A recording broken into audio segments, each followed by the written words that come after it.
Hello नमस्कार साथियों। साथियों आप कैसे हैं? उम्मीद है आप अच्छे होंगे और अच्छे से अपनी पढ़ाई कर रहे होंगे। दोस्तों जैसा कि हमने आपसे वादा किया है कि हम आपको हिंदी के 40 प्रैक्टिस सेट कराएँगे जो यूपीएसआई में मोस्ट इम्पोर्टेंट होने वाले हैं। दोस्तों इस उसी क्रम में हमारा ये प्रैक्टिस सेट नंबर है 3 प्रैक्टिस सेट नंबर है 3 जो हम आज करने वाले हैं। और दोस्तों अभी तक आपने हमारे प्रैक्टिस सेट नंबर 1 और प्रैक्टिस सेट नंबर 2 नहीं देखे हैं तो हमारे यूट्यूब चैनल पर जाकर आप देख सकते हैं उन्हें। आगे बात करते हैं हम लोग क्वेश्चन नंबर 1 की। तो क्वेश्चन नंबर एक है कि क्वेश्चन नंबर एक है कि निम्न में से अनुपयुक्त समानार्थी शब्द का जोड़ा पहचानिए। दोस्तों जो अनुपयुक्त मतलब जो समान नहीं है उनका जोड़ा पहचानना। देखो केस और बाल ये तो समान होता है। दिव्य और वृत्त ये दोस्तों पैसे के समानार्थी। किसका? पैसा का समानार्थी होता है। इसके केला कतली तो ये केला के ही होते हैं। किसके होते हैं? केला कतली। लेकिन बादल और नीर का अर्थ अलग अलग होता है तो ऑप्शन नंबर ए हो जाएगा। यहाँ बादल का होता है मेघ और नीर का मतलब जल तो ये अलग हो जाएगा। बीजक के रचनाकार बीजक के रचनाकार कौन है? तो बीजक के रचनाकार दोस्तों आपको पता होना चाहिए कबीरदास है। कौन है? कबीरदास। इनकी बीजक के अंदर अगर पूछ ले कौन कौन सी रचनाएं आती हैं तो आती हैं साकी शबद रमैनी, साकी शबद और रमैनी। ये तीन आती है साकी शबद रमैनी। आगे क्वेश्चन नंबर 3 निम्न में से विकल्पों में से कौन सा विकल्प कालवाचक क्रिया विशेषण का नहीं है? देखो दोस्तों कालवाचक क्रिया विशेषण का चाहिए। देखो आजकल क्या है ये तो कालवाचक बताता ही है, बहुधा ये भी कालवाचक बताता है, प्रतिवर्ष ये भी काल बताता है, लेकिन भीतर और बाहर ये स्थानवाचक क्रिया विशेषण बताता है। आगे बात करेंगे हम लोग क्वेश्चन नंबर 4 की। रिक्त स्थान की पूर्ति कीजिए। रिक्त स्थान की पूर्ति कीजिए। लोग आजीवन बीमारी की तरह जूझते रहते हैं, गलत। लोग आजीवन घुंघरू की तरह जूझते रहते हैं, गलत। लोग आजीवन टट्टू की तरह जूझते रहते हैं तो इसका ऑप्शन नंबर बी सही हो जाएगा। आगे अब हम क्वेश्चन नंबर अनुच्छेद को पढ़कर दिए गए प्रश्नों का सही उत्तर लिए 5 से 7।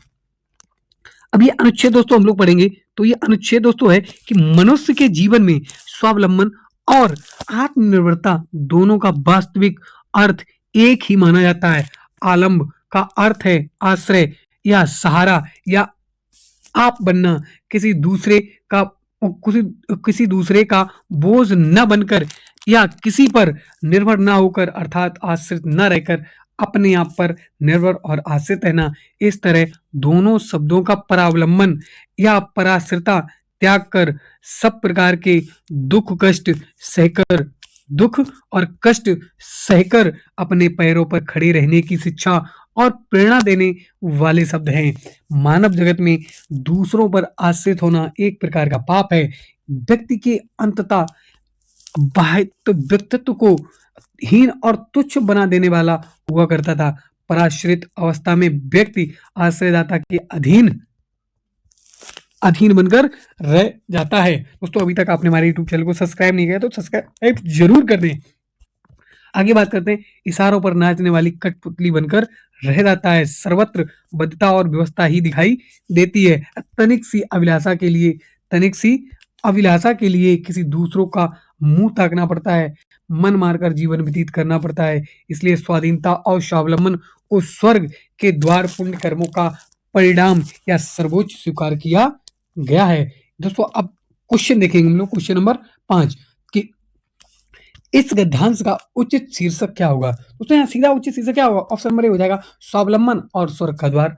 आगे बात करेंगे दोस्तों हम लोग क्वेश्चन नंबर 6 कि गद्यांश से लकड़ी की गुड़िया का मूल शब्द क्या है? लकड़ी की गुड़िया का मूल शब्द क्या है? यहाँ पे दोस्तों आपको मिलेगा, यहाँ पे देखो इशारों पर नाचने वाली कठपुतली बनकर, तो इसका आंसर हो जाएगा कठपुतली। क्या हो जाएगा? कठपुतली। Option number C. आगे बात करेंगे सर्वत्र बद्धता और व्यवस्था ही दिखाई देती है। वाक्य का भेद बताएं दोस्तों। सर्वत्र बाध्यता ये तो एक वाक्य हो गया। इसके बाद और व्यवस्था ही दिखाई देती है तो ये संयुक्त वाक्य हो जाएगा। Option number C. Question number 8 देखेंगे हम लोग कि दिए गए विकल्पों में से ऋजु का विरुद्धार्थी या विलोम शब्द कौन सा है? दोस्तों ऋज का विलोम शब्द सीधा हो जाएगा वक्र। क्या हो जाएगा? वक्र। आगे बात करेंगे हम लोग क्वेश्चन नंबर 9 की आधुनिक भारतीय आर्य भाषा के विकास। आधुनिक आर्य भाषा का विकास किससे हुआ है? दोस्तों न पाली से हुआ है न प्राकृत से हुआ है। किससे हुआ है? ये अपभ्रंश से हुआ है। किससे? अपभ्रंश से हुआ है। आगे देखिए क्वेश्चन नंबर 10। क्वेश्चन नंबर 10 इनमें से कौन सा उपसर्ग सुमेलित नहीं है? दोस्तों अब देखो इसमें देखना है उस उपसर्ग कौन सा है जो सुमेलित नहीं है। जैसे निर्भा में नि उपसर्ग पाया जाता है, निष्कलंक में निस उपसर्ग, ये तो गलत होगा। क्योंकि ये आधा या पूरा दिखाया गया। इसका पर्यावरण में ये होता है परिधन आवरण, परिधन आवरण, तो इसमें परि उपसर्ग हो जाएगा। इसका अधिकार में अधिधनकार होता है, अधिधनकार होता है अधिकार। तो यहाँ ऑप्शन नंबर बी इसका सही आंसर हो जाएगा, बी इसका सही आंसर हो जाएगा, निस नहीं है। आगे देखेंगे क्वेश्चन नंबर 11, इनमें से कौन सा वर्ड अघोष महाप्राण है? अघोष महाप्राण, इनमें से कौन सा वर्ड अघोष महाप्राण है? दोस्तों अब अघोष महाप्राण बताना है। अब आपको मैंने बताया था कि अघोष वर्ड क्या होते हैं, अघोष वर्ड आपको बताना है। अघोष वर्ड होते हैं दोस्तों, अघोष वर्ड, अघोष वर्ड दोस्तों एक और दो होते हैं। क्या होते हैं? एक और दो होते हैं। अब देखेंगे महाप्राण क्या होते हैं। तो महाप्राण दोस्तों, महाप्राण की हम लोग बात करेंगे तो महाप्राण, महाप्राण दोस्तों होते हैं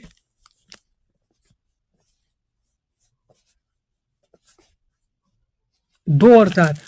इसमें इसमें हो जाएंगे महाप्राण 2 और 4। इसमें दोस्तों 2 कॉमन मिल रहा है। क्या कॉमन मिल रहा है? 2। अब देखो 2 नंबर पे कौन सा आता है? तो खा आता है। ऑप्शन नंबर सी हो जाएगा। आगे देखो क्वेश्चन नंबर 12, जो सदा से चला आ रहा है, जो सदा से चला आ रहा है उसे अनवरत कहते हैं। क्या कहते हैं?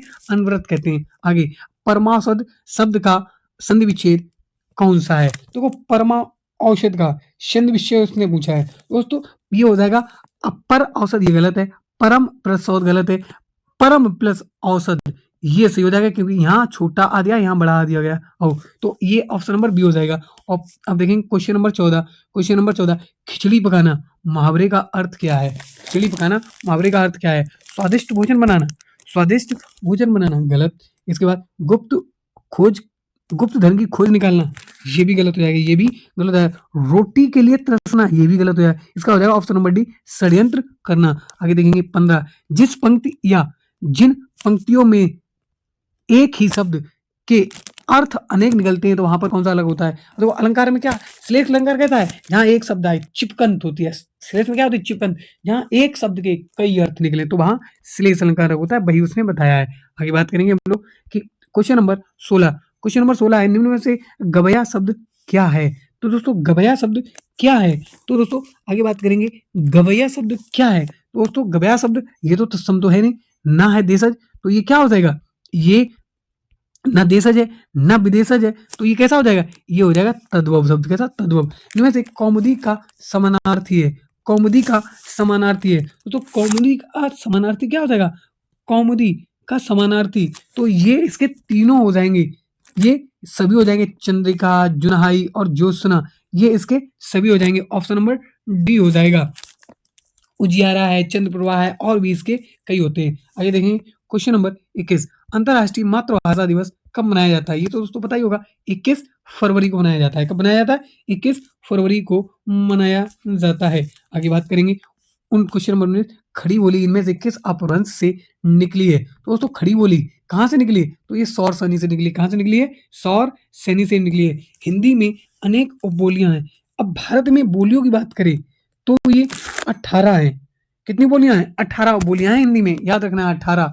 आगे बात करेंगे क्वेश्चन नंबर 20, छप्पे किन दो छंदों से मिलकर बनता है? दोस्तों ये रोला प्लस उल्लाला से मिलकर बनता है। किससे? रोला प्लस उल्लाला से मिलकर बनता है। अब आपको यही कमेंट करना है, कुंडलिया होता है एक होता है कुंडलियां, ये कुंडलिया किससे मिलकर बनता है? आगे बात करेंगे 21, सीता सोई है, इस वाक्य में क्रिया का कौन सा प्रकार है? सीता सोई है। देखो सोना दोस्तों बता हुआ, सोना एक कर्मक क्रिया है। सोना कैसी है? कर्मक क्रिया। तो ऑप्शन नंबर बी हो जाएगा। आगे बात करें, दुख ही जीवन की गाथा रही, क्या कहूं आज जो नहीं कही? कि दुख ही जीवन की, दुख ही जीवन की, दुख ही जीवन की कथा रही, क्या कहूं आज जो नहीं की। ये किसने लिखी है? ये सूर्यकांत त्रिपाठी निराला द्वारा लिखी गई है। ऑप्शन नंबर सी हो जाएगी। Question number 33, question number 23, Ganga गए गंगादास, जमुना गए जमुनादास, गंगा गए गंगादास और जमुना गए जमुनादास, जो व्यक्ति सामने आए उसकी प्रशंसा करना। मतलब यहाँ सीधा है कि गंगा आए थे तो गंगादास की हमने प्रशंसा कर दी, और जमुनादास आए तो जमुनादास की प्रशंसा कर दी। जो व्यक्ति सामने आए उसकी प्रशंसा करना चाहिए। आगे बात करें क्वेश्चन नंबर 24, वाक्य में प्रयुक्त शब्द को क्या कहते हैं? वाक्य में प्रयुक्त शब्द को क्या कहते हैं? वाक्य में प्रयुक्त शब्द को क्या कहते हैं? तो दोस्तों वाक्य में प्रयुक्त शब्द को हम पद कहते हैं। क्या कहते हैं? पद कहते हैं। आगे क्वेश्चन नंबर 25, भारतीय भाषा परिषद का पत्रिका का नाम क्या है? दोस्तों भारतीय जो भाषा परिषद की पत्रिका है उसका नाम क्या है? दोस्तों उसका नाम है वंगर्थ। ये दोस्तों 1995 से लगातार प्रकाशित हो रही है। 1995 से लगातार प्रकाशित हो रही है। और ये दोस्तों पूछिएगा कहाँ से प्रकाशित हो रही है, तो ये दोस्तों कोलकाता से प्रकाशित हो रही है। कहाँ से? कोलकाता से प्रकाशित हो रही है। आगे बात करेंगे क्वेश्चन नंबर 26। तो क्वेश्चन नंबर 26 है दोस्तों, निम्न में से विधि का विलोम कौन सा है? विधि का विलोम कौन सा है? देखो विधि मतलब कोई कानून, और निषेध हम उसे नहीं मान रहे, सीधी बात है। तो ऑप्शन नंबर सी हो जाएगा। आगे, मैं स्वयं वहीं से आया हूं। देखो रेखांकित अधोरेखांकित शब्द का सर्वनाम किस प्रकार का है? अब देखो स्वयं ये कैसा है? निजवाचक है। कैसा है? निजवाचक। Option number C. Question number 28। Question number 28। अब अबरतस लालच लाल की मुरली धरी लुकाए, पंक्ति, यह पंक्ति किसकी है? अबरतस लालच लाल की मुरली धरी लुकाए, ये पंक्ति बिहारी जी की है। किसकी है? बिहारी जी की। आगे बात करेंगे, इनमें से भाववाच्य का उदाहरण कौन सा है? भाववाच्य का उदाहरण कौन सा है? भाववाच्य का उदाहरण कौन सा है? अब देखो भाववाच्य की पहले डेफिनेशन समझ लेते हैं। भाववाच्य में कर्ता और कर्म की दोनों की प्रधानता नहीं होती है। दोनों की प्रधानता नहीं होती है, और इसमें ज्यादातर नहीं का प्रयोग होता है। देखो भाववाच्य में एक मैंने याद रखना कि इसमें नहीं का प्रयोग होता है। अब यहाँ नहीं देखें तो हम ना इसमें है, ना इसमें है, ना इसमें, सिर्फ किसमें है? धूप में चला नहीं जाता है। ये भाववाच्य हो जाएगा। Option number D. अगले क्वेश्चन नंबर 30 देखेंगे, प्रेमचंद किस पत्रिका के संपादक थे? तो दोस्तों प्रेमचंद ने किस पत्रिका का संपादन किया था? ये दोस्तों इन्होंने हंस पत्रिका का संपादन किया था 1930 में। कब किया? 1930 में किया था। और आपको इनकी दोस्तों प्रेमचंद की 2 कहानियों के नाम कमेंट करने हैं। आगे बात करेंगे क्वेश्चन नंबर 31। भारत में भाषा के आधार पर सर्वप्रथम किस राज्य का गठन हुआ था? दोस्तों ये आंध्र प्रदेश का हुआ था। और कब हुआ था? 1956 ईस्वी में, जब एस के धर आयोग बना था। कौन सा बनाया था? एस के धर आयोग बना गया था। आगे बात करेंगे, अप्रमेय किस वाक्यांश के लिए उपयुक्त है? अप्रमेय किस वाक्यांश के लिए उपयुक्त है? तो अप्रमेय मतलब जो प्रमाण से सिद्ध नहीं हो सकता, जो प्रमाण से सिद्ध ना हो सके उसे अप्रमेय कहते हैं।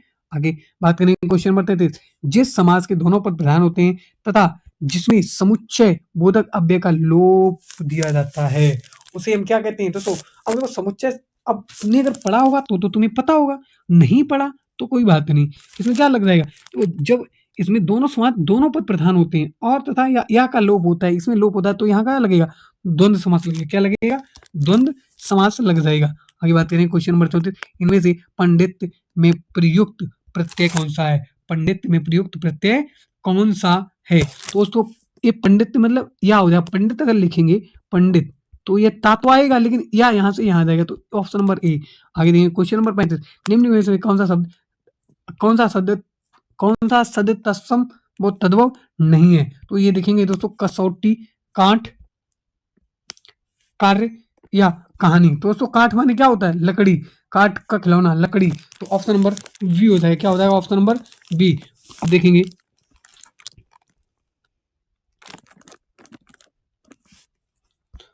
आगे देखेंगे हम लोग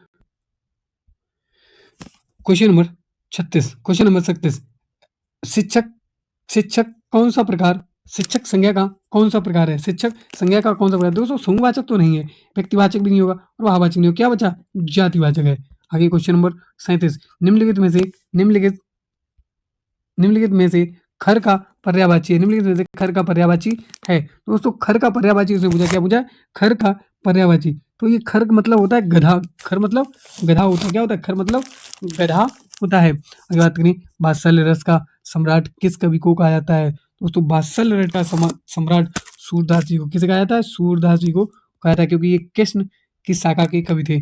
आगे, अच्छाइयों को ग्रहण करो और बुराइयों को त्याग दो। रेखांकित शब्द में त्रुटि याद कीजिए। देखो अच्छाइयों को ग्रहण करो और बुराई को त्याग दो, मतलब बुराइयों को त्याग दो। तो ऑप्शन नंबर सी हो जाएगा।